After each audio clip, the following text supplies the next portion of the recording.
Indonesia. Kalau nak pergi Medan ke apa, ke mana tu?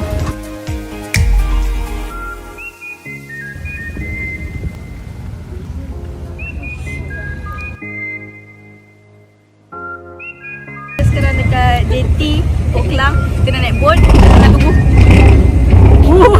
Dia gerak, dia goyang, Oh, kita nak pergi Pulau Ketam, kita tengah tunggu boat kita.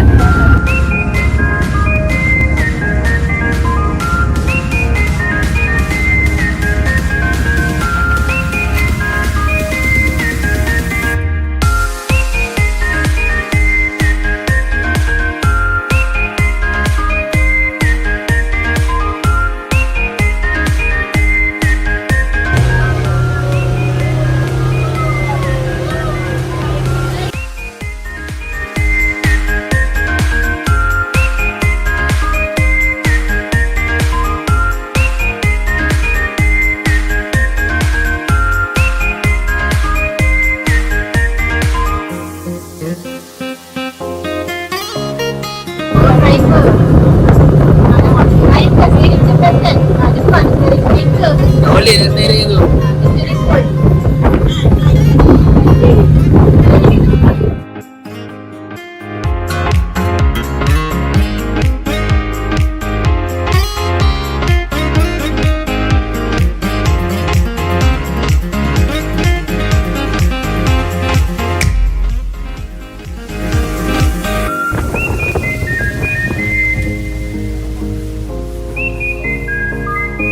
Kita dah sampai dah di Pulau Ketam. We're back. Hati-hati sebelah sini ada banyak lumut.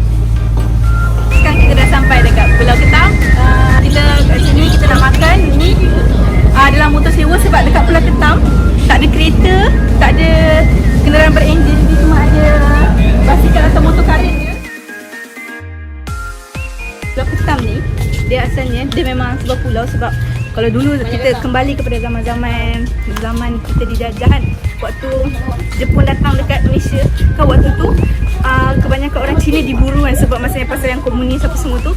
So Pulau Ketam ni adalah menjadi antara tempat ramai kita punya rakyat Malaysia yang berbangsa Cina. Kiranya waktu tu Pulau Ketam ni adalah kawasan untuk orang Cina sewaktu tu melarikan diri. Tapi selepas kemerdekaan pun diorang dah biasa di sini, so diorang kekal di sini. Dan sebab itulah dekat sini 90% adalah orang berbangsa Cina.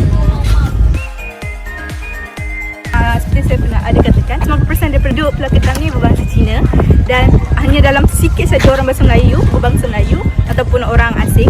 Tapi diorang pun adalah macam pekerja kerajaan, yang kerja dekat balai polis, yang kerja dekat klinik. So sangat sikit. So macam kita akan tengok kat sini pun ada satu balai, dipanggil Balai Islam, tempat orang Islam belajar agama. Dan tahun 2015 juga pertama kali sembahyang Jumaat diadakan di Pulau Ketam ini. Walaupun dah lama orang duduk kat sini, tapi baru lagi lah sebab agama Islam baru saja bukan agama Islam, maksudnya orang yang beragama Islam baru saja memulakan kehidupan di sini. Bila dia macam mana agama Islam berkembang dekat sini, sebab yelah dia macam sangat sikit. Sebab walaupun tahun 2015 tu dah pernah diadakan sembahyang Jumaat, tapi ada juga waktu-waktu yang sembahyang Jumaat tak dapat diadakan sebab kekurangan jemaah. Betapa sikitnya. Lagi-lagi waktu sebelum pusat tahfiz dibuka, yang akademi tahfiz Mandarin tu dibuka, so lagi susah nak cari jemaah. Tapi selepas diadakan pusat tahfiz tu ada anak-anak ramai, anak-anak tahfiz ada. So alhamdulillah selepas tu bolehlah solat Jumaat diadakan.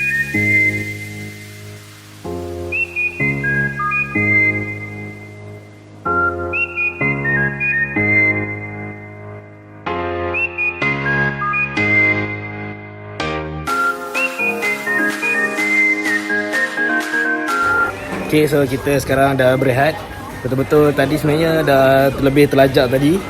Jalan dekat area sini tadi dah sampai ujung dah. So sekali rupanya tak ada. Okay, so kita dah jumpa Akademi Tahfiz Mandarin. Okay, so benda yang saya rasa best gila lah dekat sini. Kita sekarang berada di Balai Polis Pulau Ketam. Di Balai Polis Pulau Ketam, kalau kita tengok tu, Dia dibina pada tahun 1869, tapi pada dia dibina semula pada tahun 1967 sebab ada berlaku kebakaran. So bila dia bina balik 1967 tu, selepas 3 tahun tu baru dia dirasmikan oleh Tan Sri Muhammad Saleh bin Ismail, iaitu Ketua Polis Negara waktu tu. Pada tahun 1970 baru dirasmikan. Dan waktu awal-awal dia pembukaan tahun 1869 tu, dia hanya dijaga oleh 2 orang polis sahaja dekat sini. Apa panggil istilah dia tu? Constable. Constable polis, hanya 2 orang je yang menjaga. Dan pada tahun 2019, tahun lepas pun hanya 10 orang. Setahun ni kita tak tahu ada orang kan. Tapi kiranya sebab kadar jenayah dekat Pulau Ketam ni pun tidak begitu tinggi. So macam kira boleh boleh sama-sama menjaga lalu kelas sebab ialah pulau kan. So macam sebab kata tadi Afiq kata biasa pulau macam ni kadang-kadang diorang tinggal je kunci kat situ sebab yelah kalau curi pun tak pergi ke mana dalam pulau ni juga kan. So macam kadarnya tinggi, diorang saling mengenali sesama sendiri. So tak memerlukan polis ramai pun untuk menjaga sini. Dan biasanya macam tu lah orang-orang polis yang dihantar bekerja tu pakai basikal. So polis pun kalau dekat kat sini tak boleh ada kenderaan bermotor Yang ada pun motor karet. So tak perlu parking besar-besar kat sini. Best.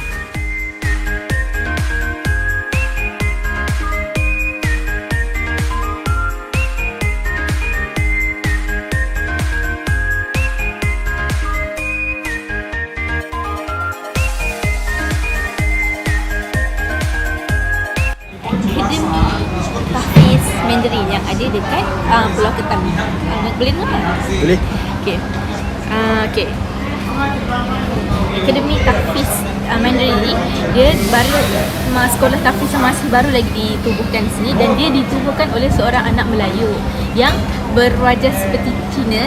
Dia sebab mata dia sepet, ada orang panggil dia Apek. Pasal ada juga ada orang panggil dia Ustaz Mak Cina sebab dia muka macam Cina tapi saya dia Melayu. Nama dia Ibrahim, ada Muhammad bin Ibrahim.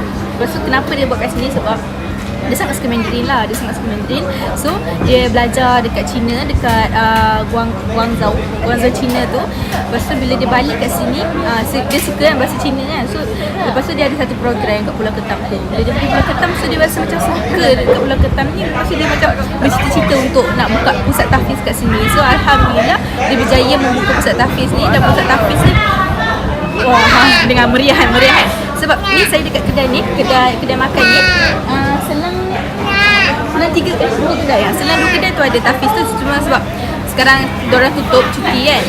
Tapi walaupun macam tu, dalam tu dia berekon lah sebab saya punya sepupu ada sekolah kat sini. Memang sangat best sebab dia sebab tahfiz tu memang diorang belajar pasal Quran.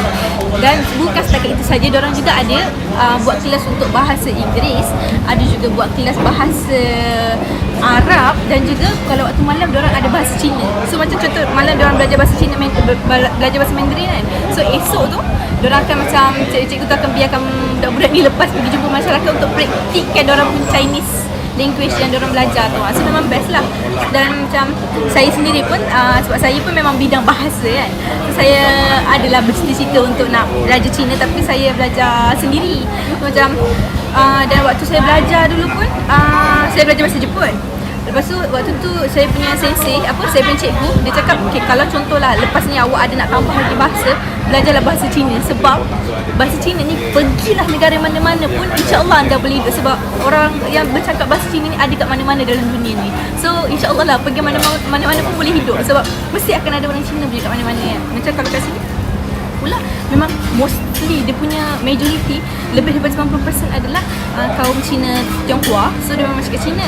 Dan kalau ada orang Melayu yang selebihnya sikit tu cuma orang Melayu ataupun orang asli sinilah yang bekerja ya itu pun macam yang kerja polis, yang kerja klinik yang dihantar oleh kerajaan lah. So memang sangat-sangat sikit. Jadinya kebanyakan bahasa yang digunakan sini memang bahasa Cina lah. So memang sangat bagus lah untuk macam nak praktikkan bahasa Cina pun sangat bagus. Lepas tu banyak kan best lah sebab macam saya pun usah-usah lah juga ni sebab UK kan, sebab macam nak hantar kat sekolah ni sebab macam bagus lah belajar bahasa kan. Okay, lepas tu dekat sini pun kalau anda ada pasal balai Islam dekat sini kan, waktu orang yang awal dulu masuk Islam kat sini tahun 1800 lebih, 1800 2000, betul lah 18 lebih tu dia masuk Islam awal-awal tu dia dah masuk Islam tapi dia susah untuk mendapatkan orang panggil apa nak belajar baca Quran, pasal nak belajar pasal agama sebab dia tak tahu cakap bahasa Melayu sebab kat sini macam dia macam tertutup kan kat pulau sekian, so susah nak belajar bahasa Melayu tu semua. Tapi bila sekarang dah ada anak-anak tahfiz lebih orang panggil apa dia orang lebih pandai yang cakap bahasa Melayu dan orang pun dah selepas ada tahfiz tu juga ramai dah orang yang datang melancong kat sini so memang dari segi ekonomi untuk Pulau Ketam pun meningkat bila adanya tahfiz ni dan alhamdulillah lebih anak-anak tahfiz ni memberi English yang baik kan. So macam kalau cuma dia orang tak ramai sangatlah dalam satu sesi. So anda katalah anda berminat untuk hantar anak anda sekolah tahfiz, anda boleh usah-usah di Facebook Akademi Tamrin Akademi Tahfiz Mandarin ATM. So anda boleh tengok Facebook dia, kadang-kadang nanti tengok ada buka pembukaan untuk intake kan, nanti dia ada interview apa semua tu bolehlah tengok. Balai Islam dekat sini dia walaupun dah dibuka lama tapi dari segi orang panggil apa kepadatan kepenggunaan dia macam kurang lah sebab apa tu kira orang yang Islam pada awalnya kat sini tak ramai kan. So macam dan tenaga yang mengajar pun apa tu yang adalah seorang pakcik tu dia cerita lah, dia kata macam awal dulu ada apa tu kira pejabat agama JAIS, Jabatan Agama Islam, dia akan hantar imam-imam daripada Kelang untuk macam jadi imam kat sini untuk kadang ada mengajar. Tapi masalahnya waktu tu adalah dia tak faham sangat bahasa Melayu dan macam sebab yang datang tu kebanyakan orang Melayu kan, so kira dia susah untuk nak belajar pasal Islam yang ada. Tapi lama kelamaan semakin ramai yang pandai bahasa Cina, so diorang boleh mengajar Islam dalam bahasa Cina. So macam dan lagi bila adanya lagi tahfiz Mandarin ni, so kira jadi nak jalan-jalan kat sini kena hati-hati sebab diorang punya motor pun tak berbunyi dengan basikal. So macam kena tak boleh kongkong jalan lah senang cerita, kena jalan tepi sebab diorang pun nak berjalan juga. Okay, dekat sini pun ada juga kedai-kedai halal, cuma dia tak semua halal lah, tapi macam ada juga kedai-kedai seafood yang halal yang murah kita boleh makan. Jadi kalau orang Islam pun tak perlu risau. Dan kalau yang nak menginap kat sini pun ada juga homestay juga kat sini, ada juga hotel, so anda boleh juga nak lama ataupun yang nak memancing boleh juga boleh juga bayar untuk macam nak memancing, so boleh masak lah ikan kita pancing tu.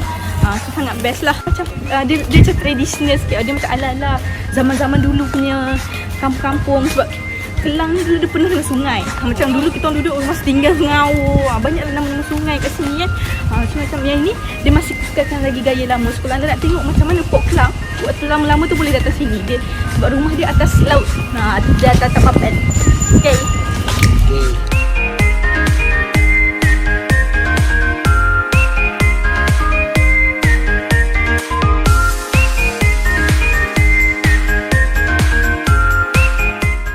Kita dah sampai rumah, alhamdulillah. Hanya separuh hari je kita makan masa sebab pagi tadi kita naik pukul dah lebih kurang 10 lebih kita naik boat daripada JT Port Klang ke JT Port Klang, pergi ke sana dalam 30 ke 40 minit ke Pulau Ketam. Selepas itu kita makan apa semua dan kita pun dah balik sehari je sebab kita orang tak tidur sana lah sebab rumah kita pun dekat je kat sini. Okay, so overall daripada 10 bintang, okay, saya bagi 6 bintang. Sebab kalau orang yang sukakan kepada suasana nelayan, yang memancing, mungkin dia sukalah. Tapi kalau contoh yang dah biasa dengan kehidupan di darat ni, mungkin macam kadang ada kekok sikit ke apa sebab dia atas laut kan, dia atas laut dan dia juga daripada bangunan-bangunan lama, so dia tak adalah nak kata moden sangat. Tapi walaupun macam tu, internet dia 4G, internet dia laju. So internet dia tip top. Okay, dan macam yang rasa kurang sikit mungkin dari kita orang makan tadi, macam servis dia pun macam kurang sikit lah kalau kita nak banding dengan tempat-tempat lain kan. So, macam tak pasti sebab kita orang salah pilih hari ke ataupun sebab hari ni panas diorang baik mood ke ataupun mungkin ada masak family ke. Tapi sebab macam ada baca juga review macam kedai yang lain juga macam diorang kata macam servis kurang sikit, tapi ada je yang okey. Mungkin sebab masih PKP masih belum ditarik sepenuhnya. Ada kedai-kedai yang tak buka jugalah tadi. Anda nak datang sini, anda bolehlah book. Kalau contoh macam kita orang tadi, memang tu untuk kita orang saja, so dia memang tunggu kita orang. Dan best lah sebab kita boleh macam jadi sakai-sakai, jadi apa, excited sendiri, tak segan sangat kan, sesama dalam family je. So bergantung, kalau nak naik boat yang mahal ada aircon pun ada. So anda boleh cari pasal feri Pulau Ketam untuk pergi ke Pulau Ketam. Dia itu saja untuk perjalanan kita hari ini. Bye.